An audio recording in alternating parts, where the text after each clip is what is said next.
And welcome to Real Dudes Podcast. We are here. We are live. We're on YouTube now, which is great. If you're listening as an audio, guess what? You're missing out on our beautiful faces. I'm your host, Karrington, and with me I got Jordan. What's poppin'? And today we're going to do, like I said, we're going to do something a little different. So we've talked about movies once before, Jordan, you and I. And I figured let's talk about movies again. Maybe more than once. Actually, we still need to record the rest of that Star Wars episode. Exactly. So maybe we'll do that today. So maybe, I got a little bit of time. Here on Real Dudes, we did talk about Star Wars Episode 9 before and after, our initial reactions. I didn't do it this time with this certain movie because I did not think we would be here. But I thought after watching it last time, I'm like, I want to talk about it. Jordan, have you seen it? You said yes. Let's go. Do you want my initial impressions? No. First, let's talk about what were your thoughts going into the movie? Because, well, first of all, the movie, by the way, if you cannot tell, for our video listeners or watchers rather, they can tell they have a Sonic on there. But we're gonna talk about Sonic the Hedgehog, the movie. That drawing of Sonic pretty much sums up the entire movie. Which, before we even talk about the movie, good or bad?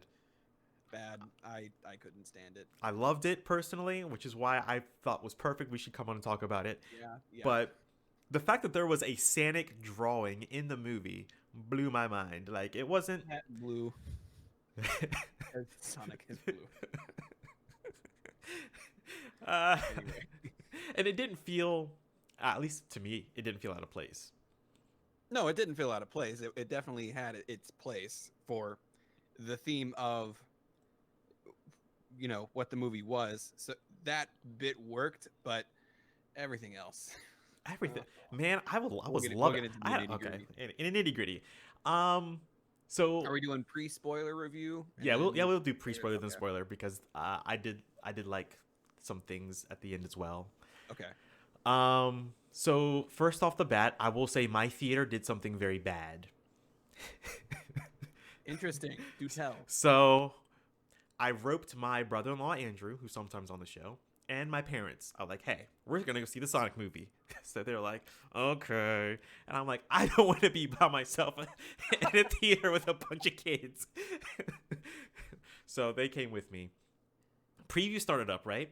Sure. All of them are rated R movies. And I'm like, well, that's weird. Yeah. Red Band? What? No, Were none they of them. Red Band? None of them were red band trips. Thank God. Ooh, thank God. No. Yeah. So a lot of these rated R movies are coming up. I'm like, well, that's weird. And there was a lot of horror movies because February is like a horror movie month outside of October. I'm like, this is really weird. Well, I was like, well, maybe the studio recognizes that a lot of people like you and me are going to go see this movie. Sure. And then it starts up and it's not Sonic. Interesting. I like these stories. I don't hear them very often. I've heard about it like on the internet, like, oh, families went to go see, like, I don't know, insert kids movie here, and it's insert rated R movie here. Thankfully, it wasn't rated R. I don't think it was rated R. It was the photographer. I don't remember if that's rated R. Oh or not. yeah, it's PG. Is it PG-13? I think it's R. Yeah, I'll have to look that up. But continue. But yeah, I'm like, this is not a kids movie. Because, with it being a live action movie and it starting up, with this, it starts up with this lady, the photographer does. I didn't even know Photograph is PG-13. Okay, so thank God it wasn't rated R. Yeah, no kidding. Birds of Prey. Yeah. Oh no, gosh, that would be a real problem. So I go tell someone, and apparently several other parents were concerned because we weren't sure what movie was showing to us until the star of the movie, which I can't remember his name, from Atlanta and Knives Out. I can't remember his name. Oh, him. Yeah, him. I know who you're talking about. Yeah. Which he's a great actor. Love him. Just can't think of his name right now. But when I saw him, I'm like, this is definitely not the Sonic movie because I know he's not in here. Lakeith Stanfield? Yep, him. Oh, Yeah. Kelsey Peretti's in that movie. Maybe I'll go see that. Yeah, exactly. Not interested in seeing it, but not in the context. I paid Not the money. context that we're going there. Yeah. I'm dressed up here to see Sonic. Yeah. Not bringing my camera in to see the photograph. So yeah, that was what happened to me going into this movie. And then they quickly stopped it and started up. And my Good. dad was like, if they do previews, I'm walking out. And they just went straight to the movie. That's good. So yeah. So anyway, on to Sonic Well, wait. Speaking of previews, can we just talk about the Call of the Wild movie preview with and Harrison how Ford. terrible it looks? Yeah. Oh, I okay. I have mixed emotions because, well, I love Harrison Ford. Who doesn't love Harrison Ford, right? Yes, I agree with that. With every movie, there is some sort of saving grace. With Sonic, it's Jim Carrey. With Call of the Wild, it's Harrison Ford. But I've seen so many movies with live action dogs that seeing a CGI dog is super obvious and really distracting. It is So an interesting choice because, yeah, I can't stand it. you and I are I'm 90s kids. Well, yeah. more so me than you. Homeward Bound was my Yes, jam. exactly. And whatever they did to get those animals to act, somehow they did it and pulled it off just fine. Well, they did. The big controversy is you don't want to put an animal in danger. Right, which I And understand. honestly, they kind of did that in Homeward Bound. But it's I don't know. If you're gonna do a dog movie, fully commit to having dogs. Like there was a huge a dog's purpose controversy that was Right. 2 years ago. Yeah, I remember that. Yeah, that sparked a huge thing in Hollywood. S- You But think maybe eating- this is a result of that? yeah, that's my assumption. And I'm not a huge fan of it, but movies be movies and Hollywood be Hollywood. And here we are. I'm gonna quote that for myself. Throw it on my Twitter. Granted to say, I did not get that trailer at my Sonic movie because I got a bunch Yeah, of rated R yeah. movies. But I did see that trailer when I saw, I think, Star Wars. Mm-hmm. Wait. I Yeah, think. we saw that trailer when we were together. Yeah. When we saw Star Wars. Yeah. Anyway, on to Sonic. On to Sonic. I loved it. I don't. As it was a simple movie, it's a kids' movie, and Simple is right. the thing I liked about it was, I mean, sure that you had like fart jokes in it. There was your One fart joke, which I was. I was happy fine there with. was only I was one. fine with it because I don't know. It wasn't even a joke, honestly. It was just a fart. And oh man, what did you eat? I think they're called. Oh wait, no, I'm spoiling the thing. There was enough in there too to please a Sonic fan.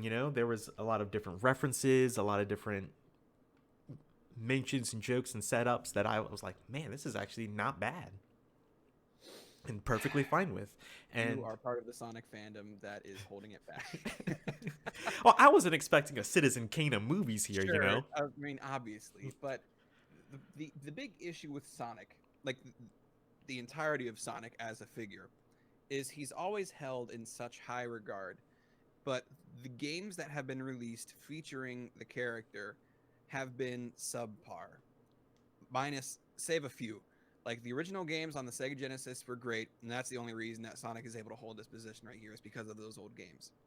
The 3D games that have been released, I have an argument against that, but continue.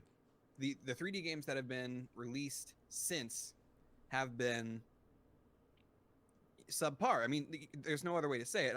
They've been bad. Sonic 06, infamously a travesty, tragedy, whatever. Both. Yes. Sonic Heroes is okay. Hey, that was it's one of good. the okayer games. The Sonic Adventure 2 is always games. held in such high regard, but it's a very glitchy game, and the only reason people remember it is because of the Chow Garden. Sonic Adventure, the first one, don't even talk about that. And one of the most recent ones, Sonic Boom, was that what it was called? We don't talk about that. We don't talk about it, and there's a reason we don't talk about it because they're bad. But I feel this Sonic movie equivalates. Making up words today, everyone. It's equivalent to the Sonic games. This movie is subpar and doesn't give you much to chew on. Obviously, it's a kids movie. It's not going to give you much to chew on. But I can think of a bunch of other kids movies that give you a ton to chew on. Winnie the Pooh, for example. I just watched the Winnie the Pooh movie from 1977, and there's a bunch of themes for children to grow and realize that there are things in this world that you need to conquer, like fears that you need to conquer and realizations that you need to come to, and it helps, you know, kids to realize that. Obviously, it's more educational PG and not a more action adventure PG, but still, I'd prefer something that I'd be able to remember fondly than to immediately forget the next day, which I have. I was perfectly fine because it was a buddy cop film, literally a buddy Yeah, cop it was film. literally a buddy cop. And the lesson I took away was, you know, you should protect and be with the people who care about you the most, and that is your family and friends. It's so corny. And I was perfectly fine with that. Oh my goodness. It's yeah, I'm okay. So obviously people who have listened to me before, they know my standard for movies is way up here because I'm just like that, and I hate it honestly because I can't appreciate the simpler things. But you know,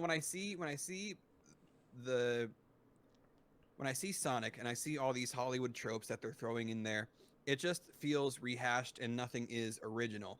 And you get all these moments where, like, there's a moment in the movie where a character says something, and I literally thought of Batman versus Superman. A character says something, and immediately, Sonic is able to, you know, receive his full power just because he said one word. And it's oh my, it's so He was his friend. it doesn't make any sense. But I will say, And have we established how fast he can actually go? no, it's Because never there are established in times where comics, he's games, or anything. It's never established. zooming through, and you know he can stop time somehow. Like like the other thing I thought about when that was happening was the Quicksilver scene. Yeah, I and wouldn't be surprised if someone who made this movie saw that scene and it's like, that's how we can do Sonic. yeah, but they made Sonic too fast. Like Quicksilver, there was still some motion going on, like everything was still moving. With Sonic, everything pretty much just froze in place, save for two people falling off of a building. And that was only in that one scene. In the previous scene where he did that, everything was frozen. Anyway, I'm getting nitpicky, but it's still inconsistent, and I don't like inconsistency. I Anyway, was, and I will say too, like I was surprised with some of the grander Sonic lore-ish that the movie's trying to establish. That's trying to make a connection with the games. Like right out the gate, his caretaker is an owl, which is only in the comic books, really. Which I was like, whoa, that's crazy callback there. And then the natives in that beginning scene, they look like echidnas, and I'm like, whoa, are they trying to establish like more already than what we're supposed to? Like, wait, is that how that word is pronounced? echidna? Yeah. I thought it was enchilada. I'm serious. I thought because there's no kidna, there's an L in there, right? No, there isn't. What? Okay, no, you texted me the other day. Like we were in the It could have been an autocorrect when I was texting you. Okay, But that's possible. if you look But up Knuckles, I mean, I've it is heard an other people echidna. call him an enchilada. Where's the under the natives? No, you did say echidnas. Then how did I read that enchilada? Were you hungry? No, I wasn't. Oh, It was in okay. the middle of the night. Anyway, continue with what you were saying. So yeah, those were like two things like right off the gate, because that stuff happens like the first 5 minutes in the movie, and Yeah. I'm like, whoa, Speaking of the first 5 minutes, it did Baby the whole Sonic! record scratch freeze frame and then bounced back to the beginning of time. Mhm. Back to the whole movie trope, and they weren't even making fun of the Sonic flosses in the movie. He does floss, which I thought was kind of funny, which No. would be on character for his in-film character, because all he did was just observe people. That's fair. Okay, it is consistent, I suppose. And I mean, he was sitting there watching a bunch of kids play baseball. It didn't show it, but what are the odds that he would have seen someone floss at that point, or at some point? I mean, if he's watching kids baseball, I would assume the kids have some sort of dance routine that they do, the whole Orange Justice thing. See, we didn't see that though.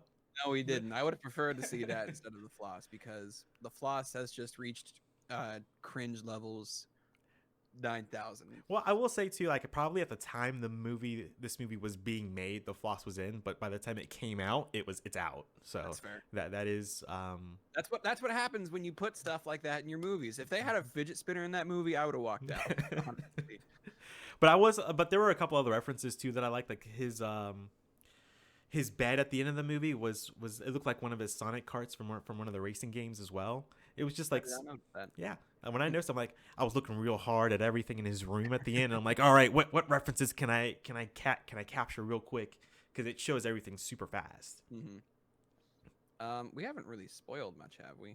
No, I mean it's not much of a spoilery film. I mean Jason Marsden acts his butt off for whatever reason, also other than Jim Carrey.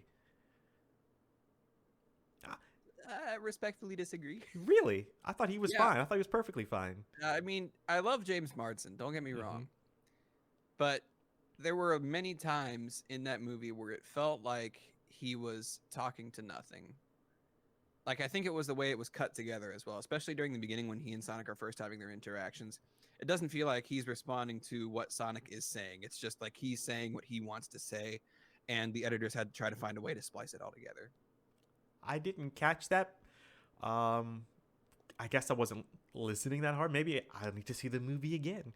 But to me, everything seemed fine as far as like their interactions together was concerned. For the most part, it was okay. Like, especially near the end and all that jazz. And the way they... Also, big props to the CG department for, redoing the entirety of the character Sonic and putting themselves into a financial hole. Yeah. It was definitely worth that. That's the only reason I wanted to go see this movie, was to support the creators behind the entire movie who had to go through that. But it could have been saved if they hadn't made that decision in the first place.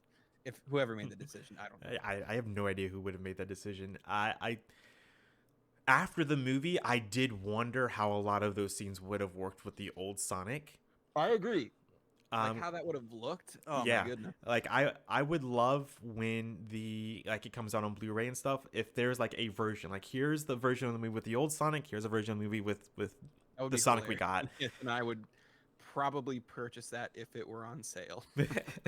And then there were also a couple of scenes even with the Sonic we got, like when he is in the bar scene, it looked like he had lost a ton of frames before he slows down. I agree. Like when he's trying to beat up the guy with and smash the bottle on his head, that looked awful. And I'm like that was kind of funny. I mean, I liked the bit. The bit I liked. It was the CGI. I'm like, it's not working. Whatever they spent less time here and spent it elsewhere. And they had to. I mean, like, what else could they do in those situations? Don't get me wrong. I understand, but it was just, I was like, wow. Ooh, but at the same time, there's nothing anybody could really do. Yikes. Yeah. Anyway, do we want to rate the movie and then go into spoilers? Sure. Yeah.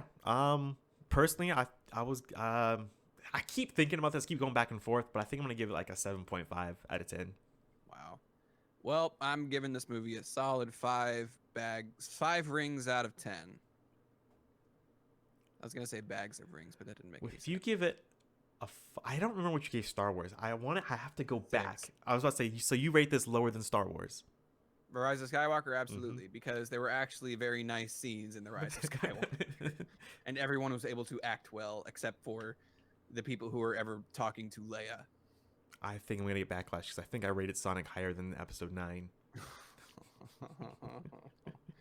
Whatever, you do you, bro.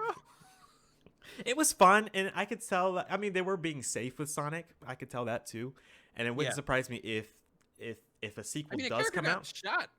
Yeah, I was gonna say, like, if they come out with a sequel, I wouldn't be surprised if they took a bit more risk with the story and some of the the licensing as well, trying to incorporate more. So I was happy with them just having Sonic basically, and I thought it was gonna be like a fish out of water movie, but it wasn't that at all. No, it wasn't completely. I mean, there were some elements of that in there, but it was more loner being lonely and finding a friend. Yeah. And in my opinion, I didn't feel much chemistry, but that's just me. Wait, so anyway, before we hit in the spoiler, we didn't talk about Jim Carrey yet. Well, we didn't talk about Jim Carrey yet, though, and how great he is in the movie. Yeah. We got like doing all- vintage 90s Jim Carrey here. Yes, I agree. The only scenes I didn't really care for him were the part in the trailer where are you in charge here or what's your name or I don't know. I'm in charge here. I'm the captain now. That whole thing. And his friend calling the general basic, and we never see the general again. So, Which I was surprised about because he gets a credit, like an actual credit in the movie in the end sequence when it's like starring, Jim Carrey as Dr. Robotnik and all that stuff. It's because it's Neil McDonough. I know that actor. gotcha. And he gets an actual like name credit, like before the credits actually are rolling. Mhm. He gets an actual acting credit in that bit. It's anyway. I didn't care for it, but And the other bit you didn't care for as far as Jim Carrey is concerned? I'm trying to think. I liked his interaction with James Marsden, and he fit the. There's one specific line that I really enjoyed, but I'm also thinking of the dance scene, which is also in the trailer, so this is not a spoiler. But his assistant comes in with a latte. He freaks out, and the assistant's like, "I thought you would like a latte," and he screams, "Of course I would like a latte. I love the way you make them." Like, it's just screaming to try to be funny. Screaming by itself is not funny. Screaming for a purpose is funny. But did you like the dancing bit? Yeah, I did. I enjoyed Jim going out and dancing and all that jazz. But yeah, it's just that part of the scene that I didn't really care for. The one thing that surprised me were there was a bit in there. I laughed. My family laughed because me and my family, including my brother-in-law, we laugh at a bunch of stuff. Like we're stupid people, not like intellectually, just when it comes to like comedy and stuff. We love slapstick humor, fart humor, everything you can imagine. We love, right? So there's a bit in there where his assistant comes in. He messes up. He screws up somehow, and Jim Carrey says, "What does he say?" I think he says, "Hold yourself up against the wall" or something, and he does it. Oh yeah, pin yourself to the wall. Yeah, I love that. Like I was cracking up, my family was cracking up, and then the theater was just silent. Like nobody. I don't know if everyone in the theater like didn't catch it or if the joke didn't land, but I was dying laughing at that part. That happened a couple of times to me too, where I was the only one laughing at something stupid that had happened. Everyone else was just sitting there. Oh, speaking of everyone else in the theater, it's a kids movie, right? And there are going to be kids in the movie. I Mm-hmm. realize that, right? But if your kid is talking during a movie and saying, "Ooh, ouch, go Sonic, yeah, you got it. Oh, that had to hurt," shut the kid up. Good Lord. I don't want to hear social commentary from a 9-year-old behind me talking about, "Ooh, Sonic is going fast. Haha, he just hit that guy in the face and it's not doing anything," or "He's riding on a bull." Or a mechanical bull, not an actual bull. Well, I was surprised I didn't get that at my theater, and it was filled with kids. Really? Yeah. Man. It's probably because the parents in my area are. Anyway, continuing on. Yeah, so I mean, and at the very end, the first post-credit scene. I guess we can get into spoiler territory now. Spoiler. Yeah, when Dr. Robotnik is on the mushroom planet, and he looks full on like Robotnik from the games. Yeah, and I'm like, this is glorious. Like I loved it. I agree with that. And the fact that they kept mentioning the mushroom planet, a lot of people think it's a dig on Mario, but it's really so. If you've ever played Sonic and Knuckles, it is literally the first zone in Sonic and Knuckles. So it's not I don't think it's a Mario dig, but rather a setup for maybe when Knuckles appears, if there's a sequel. I assume there's going to be. This movie's going to make bank, just because I know there are a lot of people on the internet who want to go out and support this movie, and there are probably a bunch of families with kids who are going to go out and watch this, maybe twice, because that's the demographic that they're trying to hit. Right, and they're gonna hit it. I wonder how much money they've made already. I read 55 mil. That's pretty good. That's more than Cats made. Yeah. In its 8-week run. That's twice the amount, actually. So I'm hopeful that the movie does well, but it still Mhm. wasn't my cup of tea, and I hope the sequel is much better. Ben Schwartz, I loved also. Yeah, Ben Schwartz. I was surprised because when they first announced his casting, I'm like, I don't know about this. Like, I love him, but I don't know I love about him for too. Sonic. He did But a good job, and he definitely has the voice for it. agreed, agreed. And because but what does confuse me though. So the other spoilery like mid credits scene that they had was Tails appears. They used Tails' original voice actor from the video games, but I thought I recognized it. yeah, exactly. And but I'm like, so you're gonna use that, but you're gonna replace Roger Craig Smith, who's the current voice of Sonic, with Ben Schwartz, which is fine. It just doesn't make sense. You know what I mean? Right. I agree. But Hollywood be Hollywood. Hollywood be Hollywood. Ben is a token name, and I'm sure he was happy to be in the movie. Oh Like yeah, I've for seen sure. interviews with people, and they were like, "Yeah, the movie was fun." Which so I do want to say because you brought up Cats before, like the press tour for Cats, you can tell like nobody really enjoyed the movie before, during, and after the press tour. But with Yes, but with Sonic, you can tell like before, during, and after, everyone was excited for the movie. That they're happy they were a part of it. Like Ben I Schwartz agree. is I doing, went on IMDb last night, and the audience gave it a 7.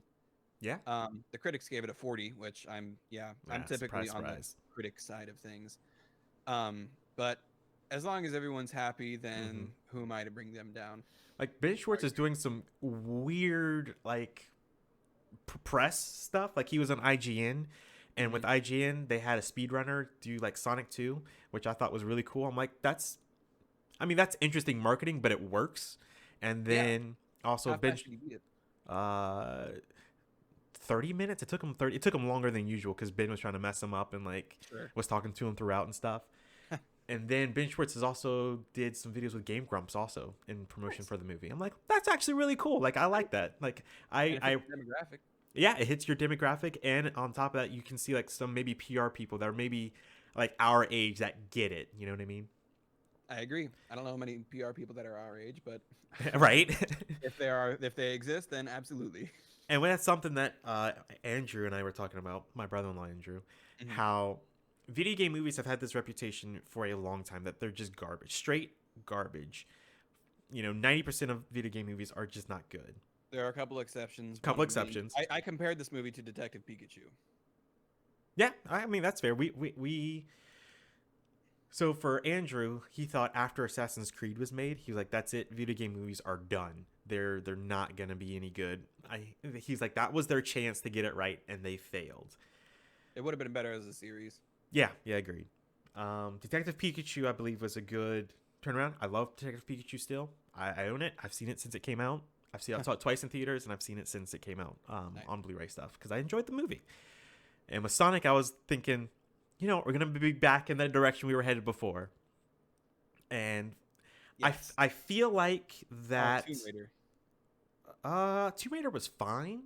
Mm. I didn't hate it, but I didn't love it. Like I saw it Yeah, once in theaters, and that was enough for me. it's just an movie. Yeah, That was a movie, all right. I am I upset that we probably aren't going to get a sequel for that movie? Not really, but I mean, you're talking about the new one, right? Yeah. Yeah, not the Lara Croft ones because those No, are classics in their own way. Like the first one, at least. Like it wasn't bad. sure. It wasn't bad. The same way the Scorpion is a classic, or Yeah, the Mummy is a classic. Yeah, exactly. I know what you Scorpion meant. The King. Scorpion King. Yeah. Yeah. But Andrew and I both agreed that back in like the 90s and 2000s, you had a bunch of these Hollywood people thinking we can make money off this video game franchise, whatever it may be. Let's just cash in on it, and not understanding what that property or franchise is. But now we're getting a point to where I feel like where these people that are now making movies have actually grown up with this stuff and can actually pay correct homage to the correct things without trying to do like a quick cash grab, so to Sure. speak. And I think I that's agree. why Detective Pikachu and in my opinion Sonic, why those two movies work and are actually making money as opposed to previous video game movies where not only did they review awfully, they did bad in the box office and they didn't score well with the audience either. Yeah, I'm hopeful for a future where video game movies will be more in the same way that superhero movies were perceived as a joke back then. Mm-hmm. The same thing with video game movies now. If people start taking them seriously, they'll start getting better. And we've seen examples of that, but it's still there's still a lot of work to be done. And I'm excited to see what that future can bring. Yeah. So here's hoping. And I mean, I think that wraps up everything I have to say about that movie. Likewise, if you guys have any other comments, feel free to let us know by commenting below if you're watching this on YouTube, and let us know on social media if you're an audio listener. Jordan, it's been fun. Thank you for coming once again to talk about a movie. And as always, have a rad day.